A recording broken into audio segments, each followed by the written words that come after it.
Another great day at Google. So I want to welcome everybody to the latest installment of Candidates at Google. For those of you who don't know me, I'm David Drummond, Senior Vice President of Corporate Development, the company's Chief Legal Officer. I'm very pleased and distinctly honored here to welcome back to Google Senator Barack Obama. I say welcome back because for those of you who were around in the summer of 2004, you may remember a TGIF in which I joined Larry and Sergey on this stage and introduced to the assembled Googlers then Senate candidate Obama. And Barack had been in the Bay Area and he wanted to come down and see what we were up to here at Google, see what this Google thing was all about. And he had a great visit. He came and did the tour. He saw the geo display of search traffic, and he saw the servers and everything we had at Google. We sat down with Larry and Sergey. We had a great talk about innovation, about policy, and he later wrote about that in his book, The Audacity of Hope. And I know all of you have a copy of that. And all in all, a great visit. And you know, while it was a fantastic visit, I now realize that we made a grave error that day at TGIF. We didn't let him speak. So, ladies and gentlemen, today we are going to rectify that error. We are thrilled that Senator Obama has chosen Google to unveil his innovation agenda. And you're going to hear that today. And we're very, very excited about what that means for the country. And I think you will be too. Following that, Eric's going to come up on the stage and do a Q&A with Senator Obama, and following that, you'll have your chance to ask your questions. So, without anything further, please join me in giving an enormous Google welcome back to Senator Barack Obama. Thanks.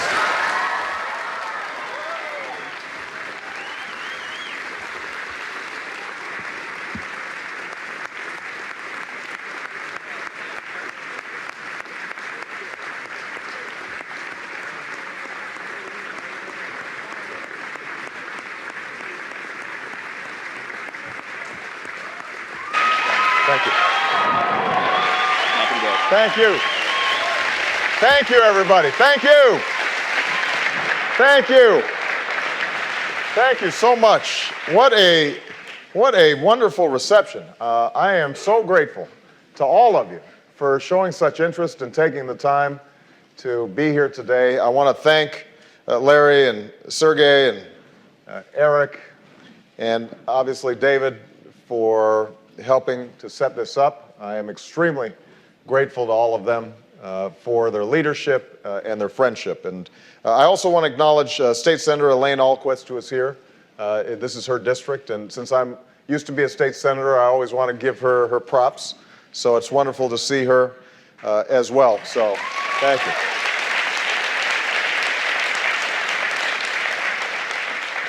Well, it is wonderful to be back. As David said, I was here about 3 years ago and had just a wonderful visit. It was such a striking visit for me. It made such an impression that I ended up writing about it in my book. And so it's always good to be back in Mountain View. And it's good to see that Google is maintaining its strict dress code. When you stop to think about it, there is something improbable about this gathering. After all, it wasn't much more than a decade ago that Larry and Sergey got together in a dorm room as graduate students with a big idea to organize all of the world's information into an accessible form. And at the time, I was an Illinois state senator doing my best to help people get a better shot at their dreams. What we shared is a belief in changing the world from the bottom up, not the top down, that a bunch of, that ordinary people can do extraordinary things. We shared that, and we also shared a bunch of student loans that still needed to be paid off. And you would have found it hard to predict that Larry and Sergey would now be the co-founders of one of the most successful companies in recent history, and that I would be standing on this stage today as a candidate for President of the United States. But this is where our improbable journeys have led.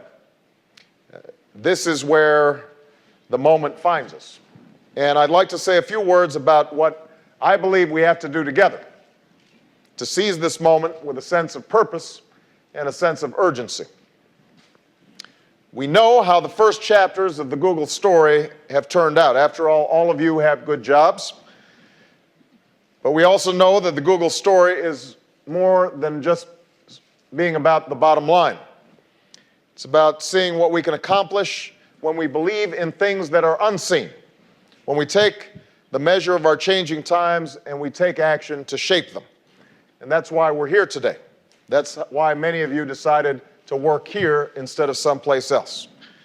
Technology and innovation have reshaped our economy and our lives at breathtaking speed.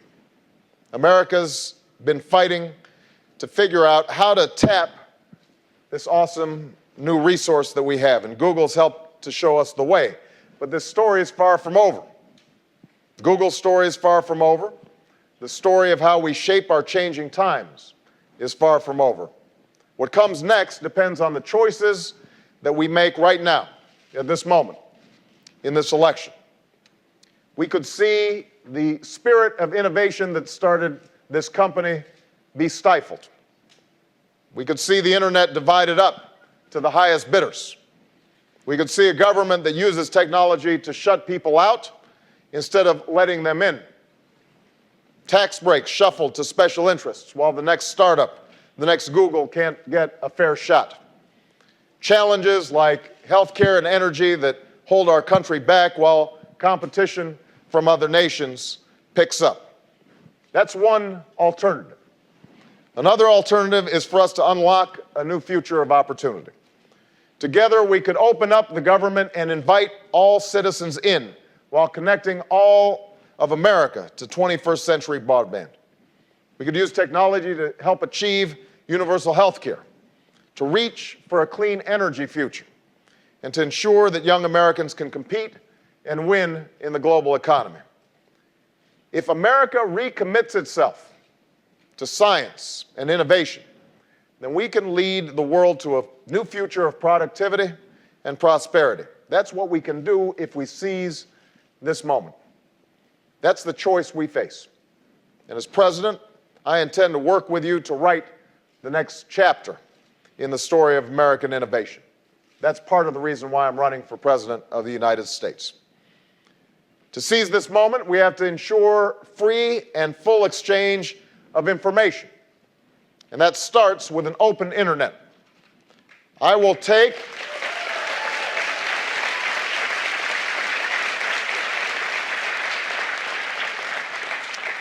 a backseat to no one in my commitment to network neutrality. Because once providers start to privilege some applications or websites over others, then the smaller voices get squeezed out and we all lose. The internet is perhaps the most open network in history, and we have to keep it that way. To seize this moment, we have to connect all of America to 21st century infrastructure. As president, I will set a goal of ensuring that every American has broadband access, no matter where you live, no matter how much money you have or don't have.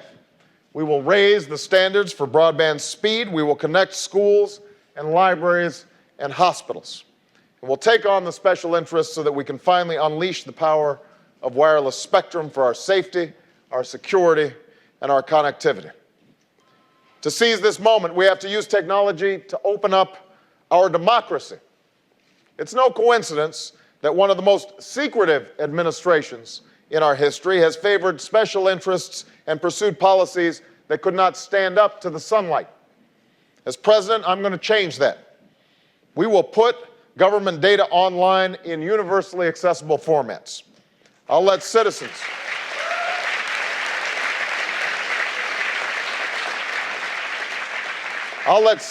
track federal grants, contracts, earmarks, and lobbying contracts. I'll let you participate in government forums, ask questions in real time, offer suggestions that will be reviewed before decisions are made, and let you comment on legislation before it is signed. And to ensure that every government agency is meeting 21st century standards, I will appoint the nation's first Chief Technology Officer to coordinate and make certain that we are always at the forefront of technology and that we are incorporating it into every decision that we make.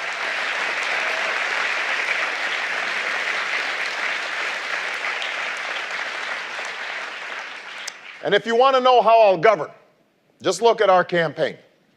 We've received over 370,000 donations online, half of which have been under $25.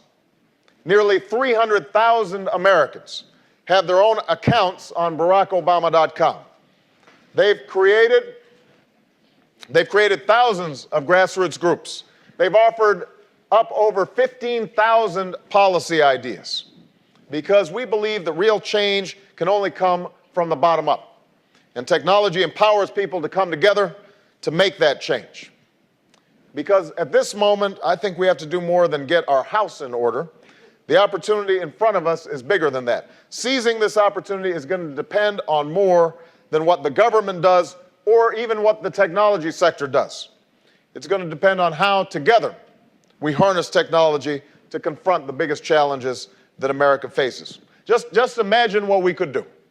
If we commit ourselves to electronic medical records, then we can lift up the quality of health care and reduce error and dramatically lower costs. If we take on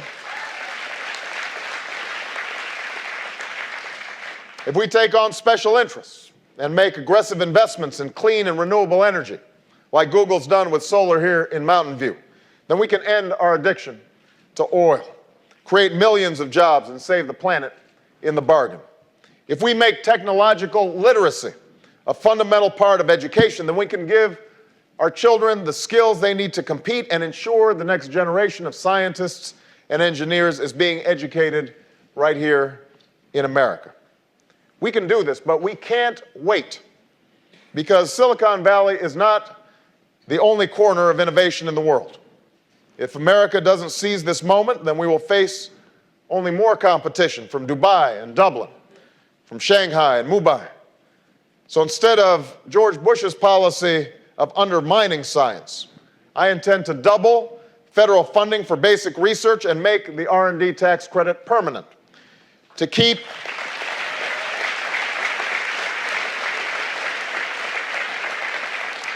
the door open for the next generation of startups. I'll enforce tough antitrust laws. And to ensure that America continues to attract the world's best and brightest, we need comprehensive immigration reform that strengthens permanent resident visas like the H-1B program.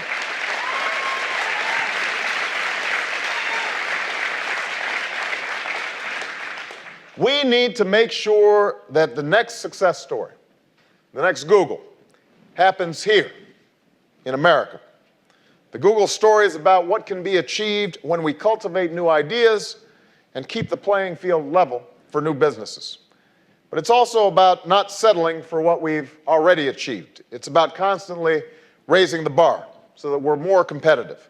And so we use technology to reach ever-expanding horizons. You know, the first time I was back here in 2004, Larry showed me the image that tracks all the internet searches taking place in the world. I wrote about this in my book. I saw the Earth rotating on a flat panel monitor with the different lights for different languages marking all the traffic on this wondrous network, a network that didn't even exist when almost all of us here were born. Almost. But what struck me wasn't the light on that globe. It was the darkness. Most of Africa, chunks of Asia, even parts of the United States. The disconnected corners of our interconnected world, where the promise of the 21st century is being eclipsed by peril. You and I must not settle for anything less than an America that replaces that darkness with a new light. Because the promise and prosperity of a new economy must not be the property of the few. It must be a force that lifts up our entire country and ultimately lifts up the entire world.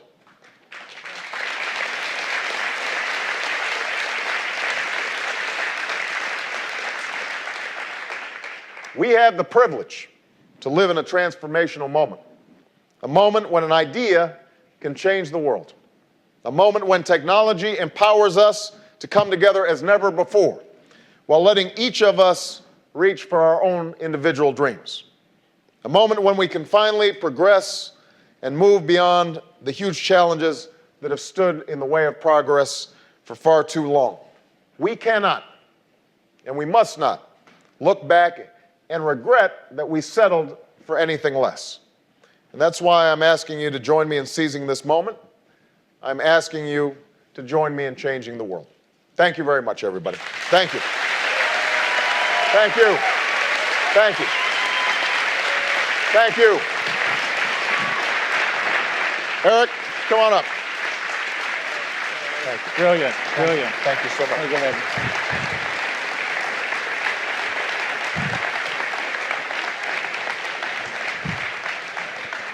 Well, thank you, Senator, for such a strong message about innovation. Thank you.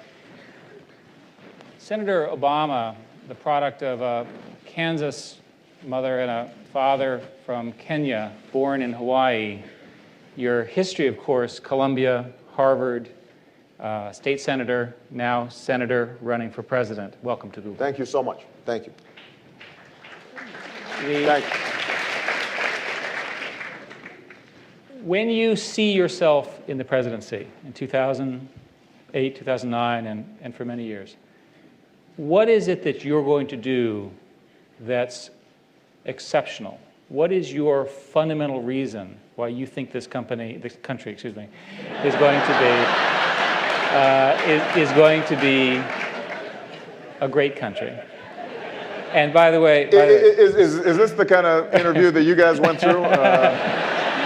And your book is really extraordinary. Its title is The Audacity of Hope. Yeah. Well, Eric, first of all, thanks for letting me be here. And the reason that book is called The Audacity of Hope is it captures an idea that got me into politics in the first place, which is that part of what has been great about America is there's a certain audacious quality, this belief that this ragtag bunch of revolutionaries can overthrow the greatest empire on earth, start a government that we've never seen operate before, spread across a continent, create the greatest economy and the greatest democracy in our history, and then overcome barriers, both internal and external, that would prevent us from making progress. There's a certain confidence and boldness to the idea of America. And the reason I'm running for president right now, because oftentimes people ask me, why now? You know, if I waited 10 years, I'd still be younger than most of the other candidates. That's true.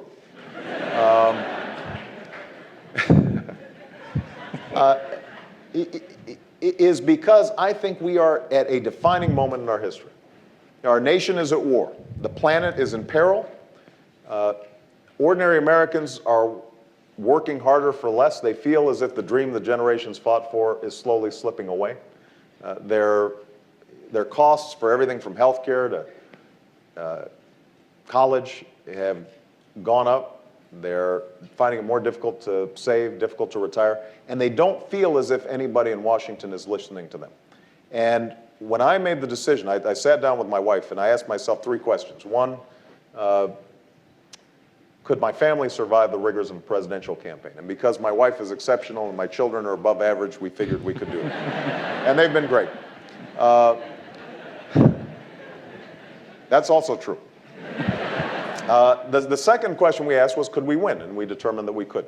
But the third question was, I asked myself the question you asked, because I think so much is at stake right now that running for president can't be about just ambition this time.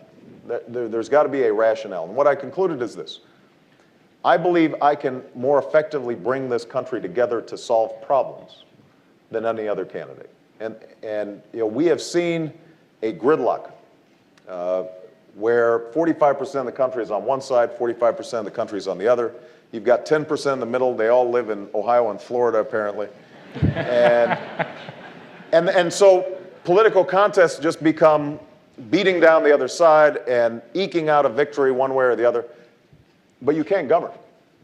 And the problems we face, whether it's climate change or healthcare or our standing in the world, are so enormous that we have to govern.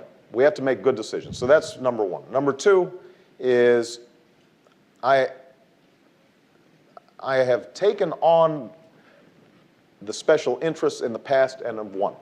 And I've got an instinct, a bias to push against the status quo, which I think is really needed right now because Washington has become captive of special interests that are making decisions not based on reason, not based on competition, not based on innovation, but all too often based on who's got the most juice, who's got the most clout. And that has to change. And the third thing, and this is the last thing, is you mentioned my background. I was shaped by a new global perspective. I grew up in Hawaii. I lived in Indonesia. I have family all around the globe. And the damage that's been done over the last 7 years in our standing in the world is so significant that we have to have the next president engage in a level of personal presidential diplomacy that I think is unmatched, at least since World War II. And I believe that the day I'm inaugurated, not only does the country look at itself differently, but the world looks at America differently. And I'm able to go to Africa and speak to them about development and problems of corruption and our obligations towards that continent. And I can say, I've got a grandmother in a small African village without electricity or running water. So I have a level of credibility that no other president could match. If I go to a Muslim leader, I can speak to them, I can say, I am a Christian, but I lived in the country with the largest Muslim population in the world. And so I don't assume a clash of civilizations. I think that there's something we have in common that we can potentially build on. And I have a level of credibility that no other president has. That, I think, is what's going to be necessary to lead us out of the problems that we're in right now.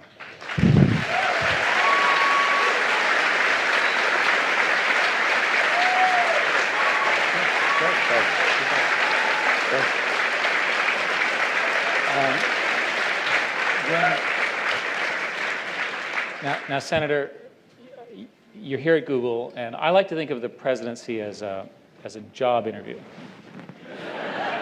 Now, it's hard to get a job as president. Right. And I mean, you're going through the rigors now. It's also hard to get a job at Google. Right. We have questions, and we ask our candidates questions. And this one is from Larry Schwimmer. Okay. What? You guys think I'm kidding? It's right here. What is the most efficient way to sort 1 million 32-bit integers? Well, I'm sorry. Maybe no. I think that's not a. I think the bubble sort would be the wrong way to go. Come on, who told him this? Okay.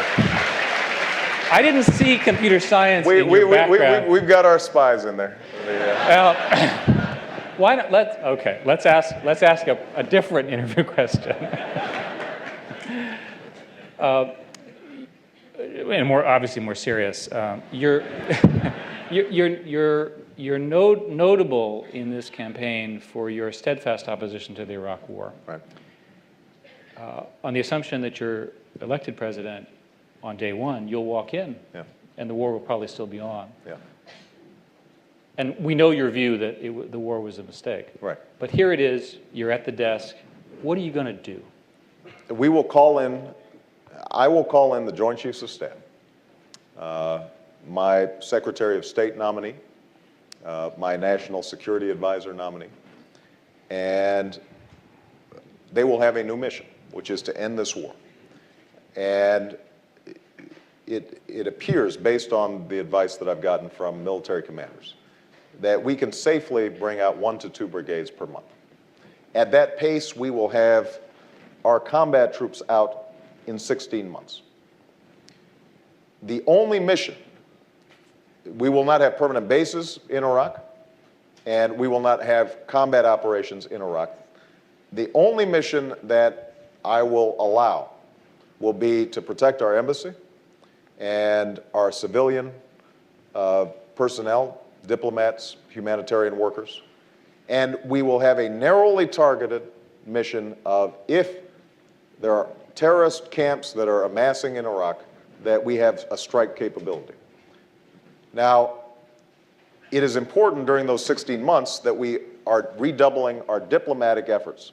The reason that it is so important, I believe, to start getting our troops out is because the Iraqi government has declined to negotiate with the various factions.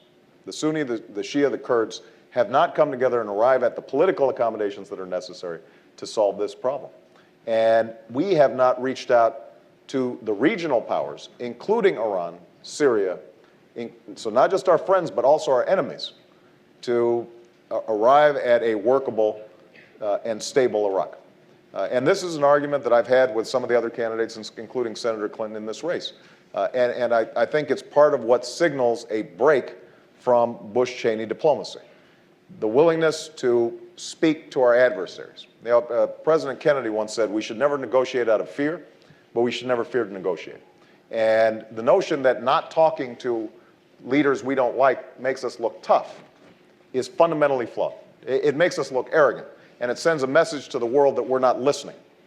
And if we change our diplomatic approach, led by me, the President of the United States, that, I think, will allow us to shift not just the situation in Iraq, but change the climate in the Middle East around the world.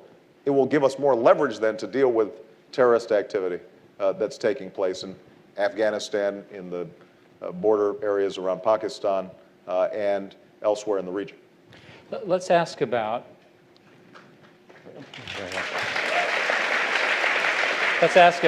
Iran, Guantanamo, Right. Pakistan. Give us your sense as leader what you would do with all of those issues. I will talk to Iran directly. That does not mean that we will be conceding any positions with Iran. It means that we will listen and see where we can find common ground. I think Iran is a grave threat to security. If they develop nuclear weapons, they could trigger another arms race in the Middle East. It is indisputable that they have assisted Hezbollah and Hamas in terrorist activity. And their language when it comes to Israel is unacceptable. But what is also true is that we have repeatedly rebuffed gestures that might allow for some resolution of these conflicts in a non-military way. And so for us to say to them, you stand down on the nuclear issue and you may be able to join the World Trade Organization. You stop supporting terrorist activity, we are in a position to start normalizing relations. Having those conversations face to face are important. It may be Ahmadinejad rejects them, but it will send a message to the Iranian people that they are not our enemy, and it sends a message around the world that we are doing business differently. President Sarkozy, I know you just met with Eric, he was quoted in the New Yorker a while back, and he said, as he was asked, what's the most important thing America could do to help you? And he said, be more liked. Be more liked. And he wasn't joking, because when our standing is low, it gives us less leverage. We can't negotiate and maneuver. Many people are concerned probably here about the genocide in Darfur. We would be in such a stronger position to ensure there was a protective force on the ground and to save people's lives if we had more credibility and more trust, so that the Khartoum government couldn't say that, oh, we're just trying to invade another Muslim country. So that's on Iran. Pakistan.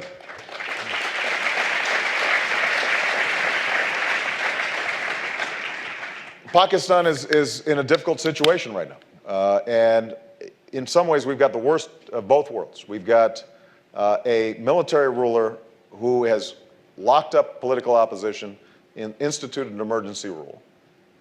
So he's violating human rights in Pakistan, and he also has not dealt with terrorist activity inside his borders. We need to reverse course. I've already said that we should suspend military aid that's not related directly to hunting down terrorists. We should suspend that until military emergency rule is lifted and prisoners are released and they can proceed with what the Constitution of Pakistan has called for. This is a mistake we repeatedly make. We think somehow, and we made this all throughout the Cold War, we think that by latching on to non-democratic authoritarian rule, we somehow contain, in this case, Islamist extremism. It doesn't contain Islamist extremism. It makes people believe that somehow the United States is opposed to their liberty, opposed to their democracy. And that's not the side of history that we want to be on. Now, we have to make sure that the nuclear weapons in Pakistan are secure. And that has to be our number one priority and will be my number one priority as president. But understand, Pakistan, the democratic elements in Pakistan, a big chunk of this movement is secular, it is middle class, and what they're seeking is for the kind of political liberty that we hope for. Last point, Guantanamo, that's easy. Close down Guantanamo, restore habeas corpus, say no to renditions, no to wireless wiretaps.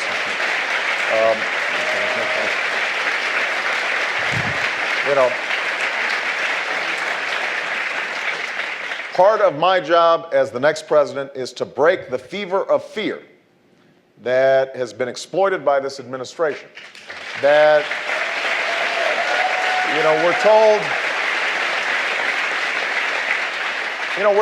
we're told that we should be afraid of terrorists and immigrants and each other, and it becomes the means by which our civil liberties are subverted, our values are distorted. We start hearing our Attorney General nominee not being certain as to whether simulated drownings are torture. That's not who we are as Americans. And sometimes I'm accused of being, you know, this progressive, far out. I'm conservative in the sense that I want us to get back to those values that were essential to building America. So,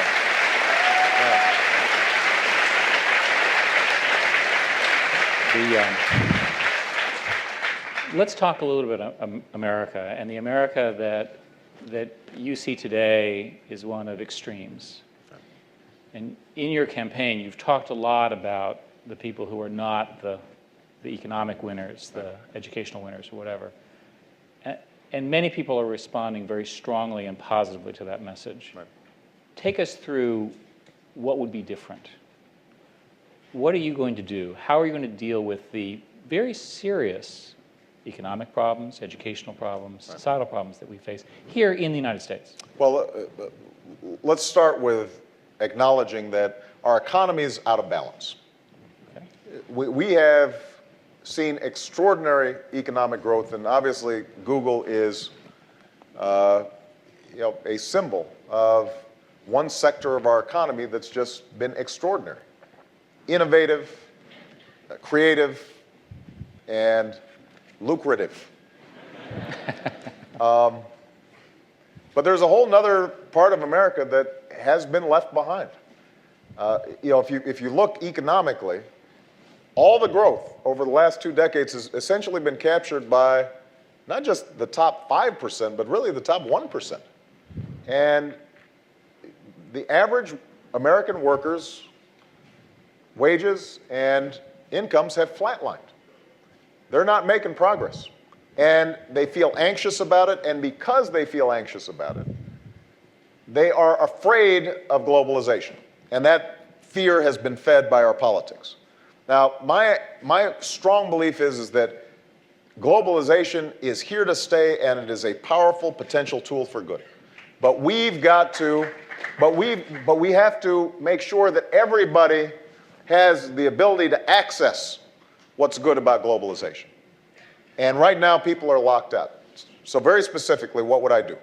I would transform our education system, and that means that we invest in early childhood education to close the achievement gap that exists right now.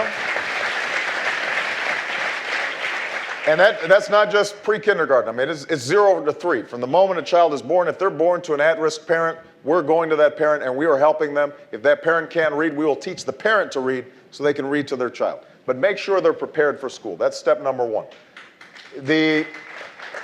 In terms of K through 12, we know that the most important element, other than the parent, in the child's learning is the teacher. So I will be a president who stops talking about how great teachers are and actually starts rewarding them for being great by paying them more money.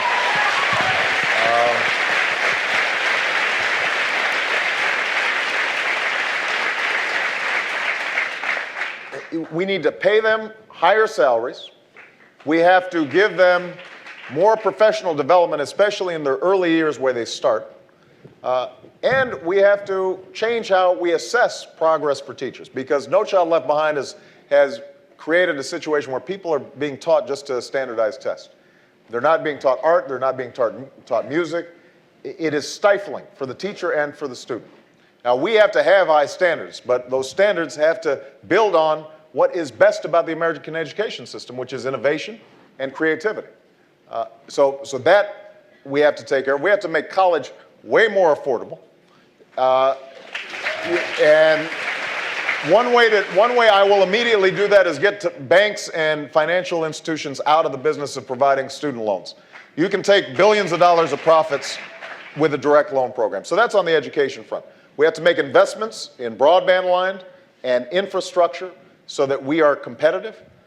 There has to be lifelong learning available so that people can continually retrain. I mean, I will steal a phrase from, I think it was Tony Blair, who said that we can't guarantee employment for everybody, but we can guarantee that everybody is employable.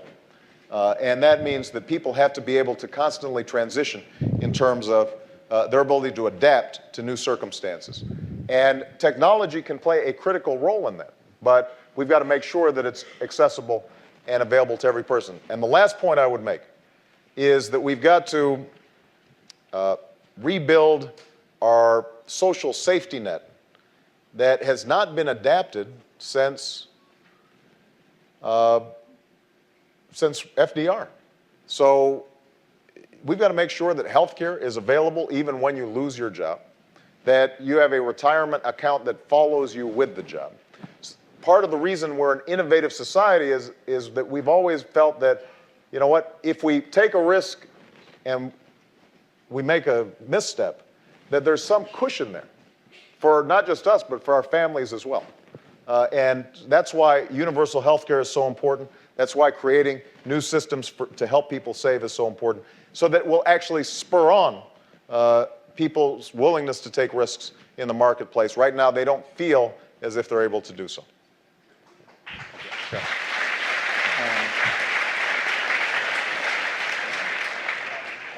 A couple final questions from me, and then we'll ask some audience questions. I had the privilege, I was watching 60 Minutes, and I saw an interview with yourself and your wife, Michelle. And there were a number of questions to you, and then they asked your wife, and excuse this is a relatively personal question, it's a question about race. Mm-hmm. How did she feel about race, the dangers of the presidency, and so forth? And she looked straight in the camera and she said, I worry more about my husband walking down the street in the Senate, from the Senate, than anything else. And at that moment, I understood the gap in perception between people of races in America. Mm-hmm. And it was made vivid to me how different her view, my view, would be, same question. Right.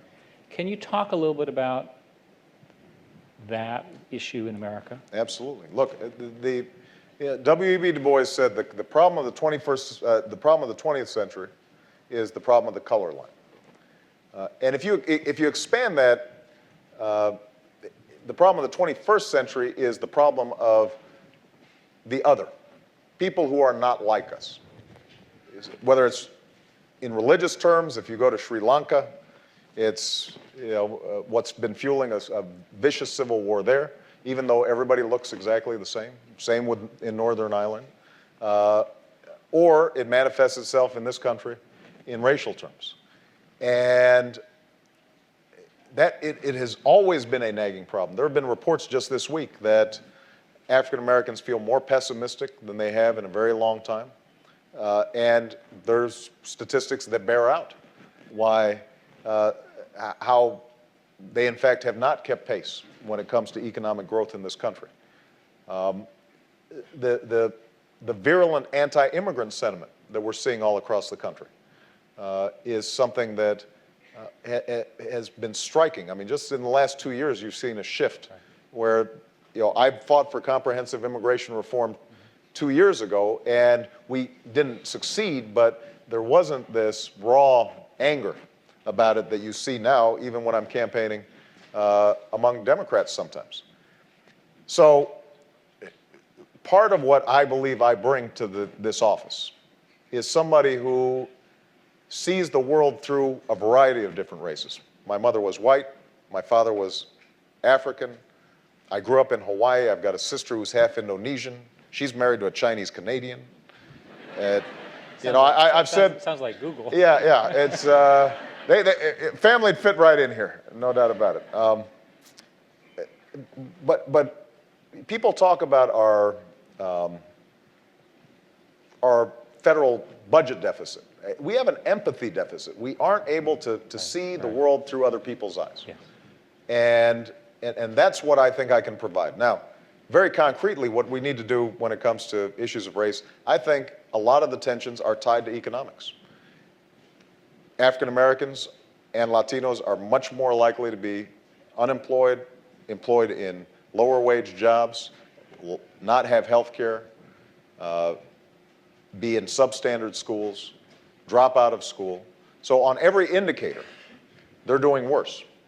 And that contributes to that gap in perceptions that you're talking about, because the glass often looks half empty to a lot of African American and Latino children. And so part of our job in investing in early childhood education, or making sure that they're going to outstanding schools, or ensuring equality of opportunity when it comes to employment, enforcing our civil rights laws, investigating crimes like nooses being hung in classrooms. All that contributes to a sense that these kids matter to us, that they're not those kids, they're our kids. And when we can have a culture and a government that perceives every child as mattering, then they will respond differently, and I think we will start stitching together the kind of America that all of us hope and dream for.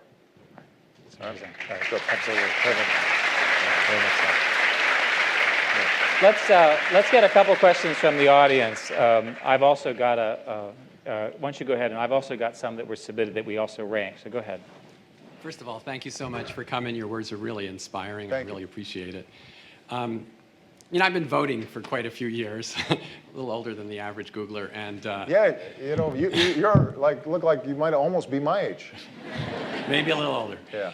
And Bill Clinton is the only Democrat elected in the last 30 years, and he's the only Democrat elected twice since World War II. Right. I'm tired of losing. Right. So, what have you learned from Clinton that is going to make you win?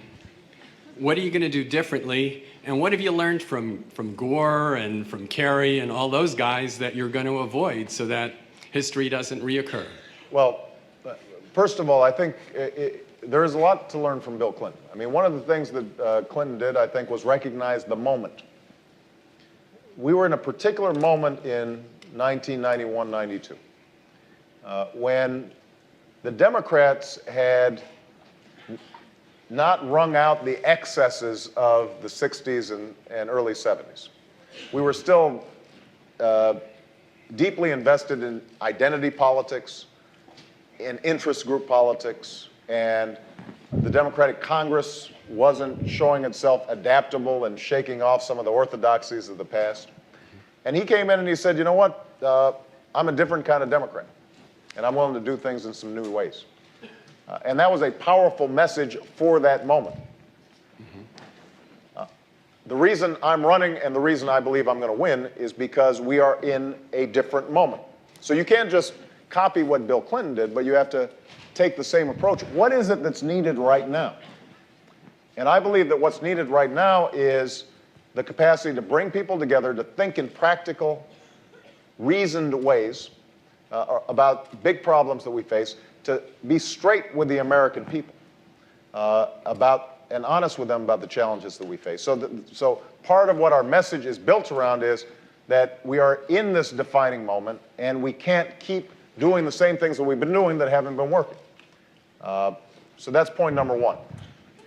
What I've learned in terms of how Democrats lose, Democrats lose when they are not clear about what they stand for. Democrats lose when they are attacked, and because they don't know where they stand, they end up getting defensive instead of going on the offensive. So let me give you a very specific example. I am looking forward to having a debate with whether it's Rudy Giuliani or Mitt Romney about the fear-mongering that has dominated the Republican debate of late, where they say, I'm going to double Guantanamo, or I think torture's okay, or or at least we'll redefine torture. So torture's not okay, but these things that look a lot like it are okay, or we need to do whatever it takes to, read people's emails, and. I am looking forward to having that debate. The problem we have is when we get defensive and we're not sure about our beliefs and our convictions. And so we start trying to sound a little bit like them. And that is a profound mistake. One of the things that my wife and we said to ourselves when we got into this race is, if we start sounding like everybody else, then what's the point? I should go work for Google. It'll be Well, you answered the question it'll be more correctly. fun. And I did answer the question correctly. So making sure that we're clear about where we stand, honest with the American people, seizing the moment and recognizing that we have to deal with climate change now. We have to deal with health care now. We have to revamp our education system now. We have to double our investment in research and science now. Understanding that we don't have a lot of time to waste, that I think is going to be a compelling message for the American people. Okay. Thank you very much, Senator. We have an electronically submitted question dealing with federal deficit. Yeah. What concrete steps will the Obama administration take to address the federal government's deficit and debt? What specific tax measures and/or program changes will you recommend to Congress? This has been the fiscally most irresponsible administration that we have seen. I mean, we have increased the national debt, almost doubled it since George Bush took office. It is now over $9 trillion. And that is money that we're all going to have to pay back. So the first thing that we have to do is to bring an end to this war in Iraq. We're spending $10 to $12 billion per month. The latest request for both Iraq and Afghanistan are $196 billion for next year. 1 year, $196 billion. That is money that could be providing health insurance to all Americans. It could be rebuilding our schools. It could be providing higher teacher salaries. It could be providing scholarships for every American young person who's going to college. So we are using our resources in a way that's not sound. We can recapture some of that money. Some of it will go to taking care of our veterans. Some of it should go to social programs. Some of it should go towards deficit reduction. Second principle is a very simple principle called pay-go. If you want to cut taxes, you've got to cut spending. If you want to raise spending, you've got to raise revenue so that you have honest accounting. Right now, the federal budget is not honest. And unless we have good numbers, we can't end up dealing with this budget issue. Now, the biggest problem we have in terms of our budget, though, long term, and look, I want to eliminate no-bid contracts. I want to scrub the federal budget free of earmarks and pet projects that are not based on our national priorities. And that requires transparency in government. I talked earlier about the power of technology. One of the things that we've done, you'll be pleased to know that we call this the Google for Government bill. And Google is in favor of it. Yes. And what it does is we're going to set up a searchable database for every dollar of federal spending so that we can track it, which means that we'll be able to, journalists and ordinary citizens and think tanks and advocacy groups will be able to see if money is going to a bridge to nowhere instead of going to a bridge to somewhere. We'll be able to challenge it in real time, and that's going to be important. But the last thing I was going to mention, and this is probably the biggest problem we have with the federal budget, is healthcare spending, Medicare and Medicaid. That's the big budget buster. That's the scary thing out there that will be like the blob. It will just consume everything unless we do something about it now. And again, technology is part of the answer, and innovation is going to be part of the answer in reducing these costs. The reason that healthcare costs are skyrocketing, it's not so much that the population's getting older. That contributes a little bit to it. But the main problem is healthcare inflation goes up 6, 8, 10% per year. It's unsustainable.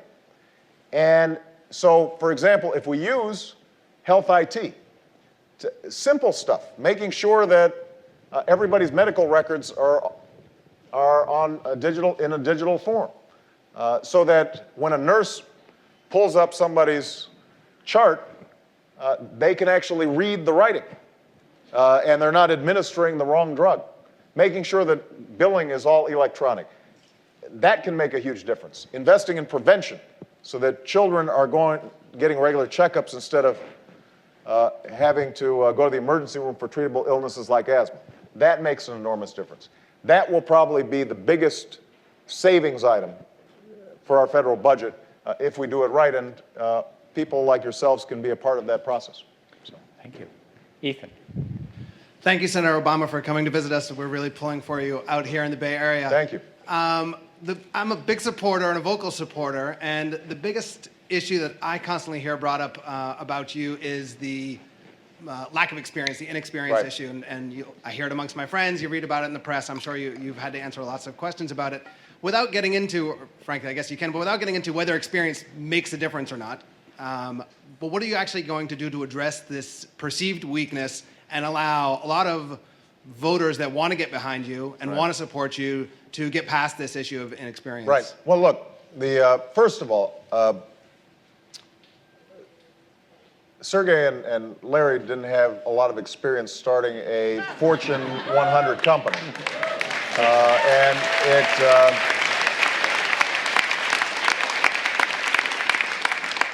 I suppose when they came in and were talking to Dave Drummond about incorporating Google, he could have said, these guys don't know what they're doing. But what we're looking for, I believe, when it comes to leadership, is judgment, vision, character. And that's what I bring to bear in this race. I have the experience of bringing people together to get things done that I would put up against any candidate in this race. When I was in Illinois, I expanded health care to Illinoisans by getting Democrats and Republicans to agree and work together. We were able to reform a death penalty system that was broken by getting law enforcement and civil rights advocates to agree on things that people said were impossible, but I was able to get it done, partly because I'm pretty good at listening to people and finding common ground. I've also got the ability to stand up for what I believe in, even when it's unpopular, which I think is the quality that the next president has to provide. I mean, part of the reason I was opposed to the war in Iraq back in 2002 when George Bush was at 65%. I didn't just stumble into that. It was based on having thought through what the consequences would be, understanding that I was running in a U.S. Senate race and I might lose my race. But I thought that it was important to speak out forcefully on what I believed in. I think that's what the next president has to offer. And I know how to choose talent and get smart people around me who are capable and independent and bring together a variety of different points of views and then set a vision and move in the same direction. That, more than anything, is what we need. We're not looking for a chief operating officer when we select a president. What we're looking for is somebody who will chart a course and say, here's where America needs to go. Here's how we need to solve our energy crisis. Here's how we need to revamp our education system, and then gather the talent together and mobilize that talent to achieve that goal and to inspire a sense of hope and possibility. So one way to answer this question is to say, look, the guy's been in public service for 20 years. He's a constitutional law professor. He was a civil rights lawyer. He did X, Y, and Z in the state legislature. He's done all these wonderful things in the United States Senate. But I think the main way to respond is to say, this is all about judgment and character. And also, I think, a little sense of impatience. Because part of the reason I'm running is I'm impatient with the status quo. And what we've seen out of Democrats and Republicans, what we've seen from Democrats and Republicans is a certain willingness to tolerate what I consider to be an intolerable status quo. And I think the American people feel that same frustration. So, thank you. Thank you. Why don't we have we're going to have our, unfortunately, our last question, so why don't you go ahead? Senator, you said you had a bias to act against special interests. Yeah. But if special interests are having a perverting influence on the entire legislative process, what can you propose as president that can make it through that process intact? Yeah, it's the classic question of how do you get insiders to fix a system that they're benefiting from. And it's hard. You have to use shame. No, and I mean that. I'll give you an example. Last year, I passed the toughest ethics reform legislation since Watergate. And I worked with Russ Feingold. We eliminated corporate gifts, or gifts from lobbyists, meals from lobbyists, corporate jets from lobbyists. We required the disclosure of campaign contributions that were bundled from lobbyists. And I'll be honest with you, when we first started, it wasn't just resistance from Republicans. There were Democrats who didn't want to see this happen either. But what I knew was that if you stuck with it and you got it to the floor where people had to vote, then it was going to be hard for them to vote against it. So part of the key for any reform is going to be getting the American people to pay enough attention that members of Congress start worrying, you know what, the American people are looking at us. And so we better change how we behave. That's why this Google for government is so important, because that's why transparency generally is so important in this entire process. Because the more American people know, the more government is going to be held accountable. And I'll give you just one very specific example around healthcare. I mentioned that I want to set up a system where every American has healthcare that's at least as good as the healthcare I've got as a member of Congress. And if people want to, and if you're interested in the details of the healthcare plan, you can go to my website, barackobama.com. But people ask me, well, why do you think you can get it done?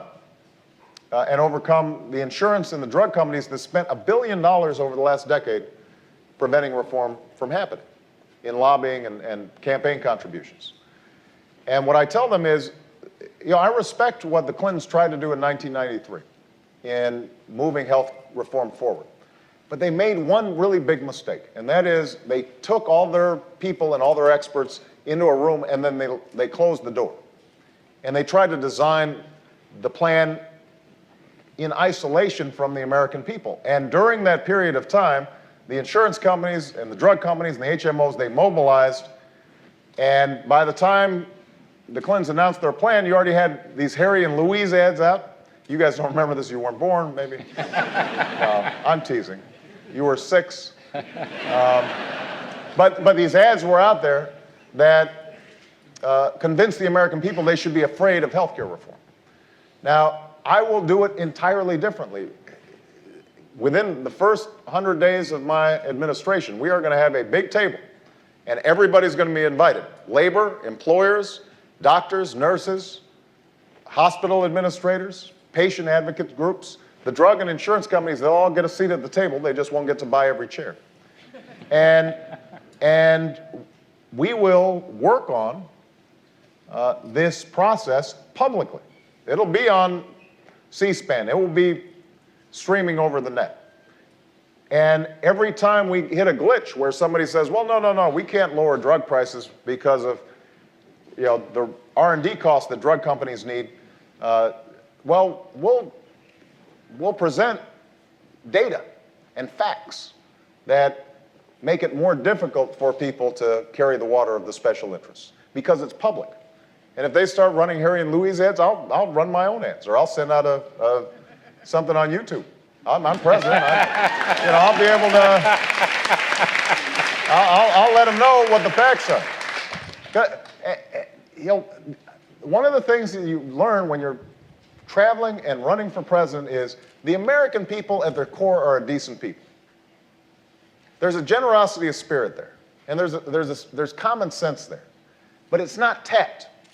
And mainly people they're just misinformed, or they are too busy. They're trying to get their kids to school. They're working. They just don't have enough information, or they're not professionals at sorting out all the information that's out there. And so our political process gets skewed. But if you give them good information, their instincts are good and they will make good decisions. And the president has the bully pulpit to give them good information. And that's what we have to return to, is a government where the American people trust the information they're getting. And I'm really looking forward to doing that, because I am a big believer in reason and facts and evidence and science and feedback. Everything that allows you to do what you do, that's what we should be doing in our government. I mean, I want people in technology. I want innovators and engineers and scientists like yourselves. I want you helping us make policy based on facts, based on reason. One of the favorite stories I have from Washington is Daniel Patrick Moynihan. He was a giant of the Senate and a very towering intellect. He got in an argument one time with another senator, and the other senator apparently was losing the argument. And so he got kind of huffy, and he said, well, Pat, you're entitled to your opinion and I'm entitled to mine. And Moynihan says, you are entitled to your own opinion, but you're not entitled to your own facts. And part of the problem that we're having, and special interests exploit this, is we constantly have a contest where facts don't matter. And I want to restore that sense of decisions being based on facts to the White House. And I think that many of you can help me. So I want you to be involved. Thank you so much, everybody.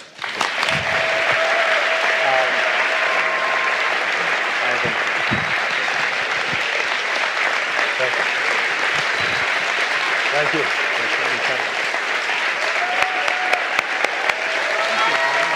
Hey.